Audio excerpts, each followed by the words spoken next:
പരിപ്പ് വടയും കട്ടനും. അതൊരു വികാരമാണല്ലേ. സത്യത്തിൽ ഇത് ഇഷ്ടമില്ലാത്ത മലയാളികൾ വളരെ കുറവായിരിക്കും. എനിക്ക് കുറച്ച് ദിവസമായിട്ട് പരിപ്പ് വട കഴിക്കാൻ നല്ല ആഗ്രഹമുണ്ട്. അപ്പോൾ ഇന്ന് ഞാനത് ഉണ്ടാക്കാൻ പോവാണ്. അതിന് വേണ്ടിയിട്ട് ആദ്യം തന്നെ നമ്മൾ പരിപ്പ് സോക്ക് ചെയ്ത് വെച്ചിട്ടുണ്ട് ഒരു 3 to 4 hours. അതൊന്ന് ജസ്റ്റ് മിക്സിയിലിട്ടിട്ട് കംപ്ലീറ്റ് ആയിട്ട് അരഞ്ഞു പോവാത്ത രീതിയിൽ എടുക്കണം.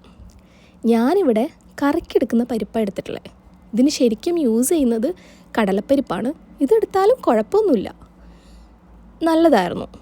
അപ്പോൾ നമ്മൾ അതിലേക്ക് നമ്മുടെ വേപ്പില, പിന്നെ ഇഞ്ചി, പച്ചമുളക്, സവാള അല്ലെങ്കിൽ ഉള്ളി കേട്ടോ, ഏത് വേണമെങ്കിലും എടുക്കാം, ഉപ്പ്, പിന്നെ കുറച്ച് കായപ്പൊടി, ഇത്ര ഇടാം. നന്നായിട്ട് കൈ വെച്ചൊന്ന് നന്നായിട്ട് മിക്സ് ചെയ്തെടുക്കുക.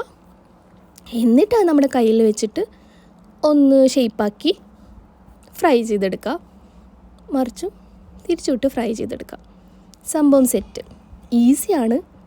അടിപൊളി. കുറച്ച് കട്ടൻ ചായയും കൂട്ടി.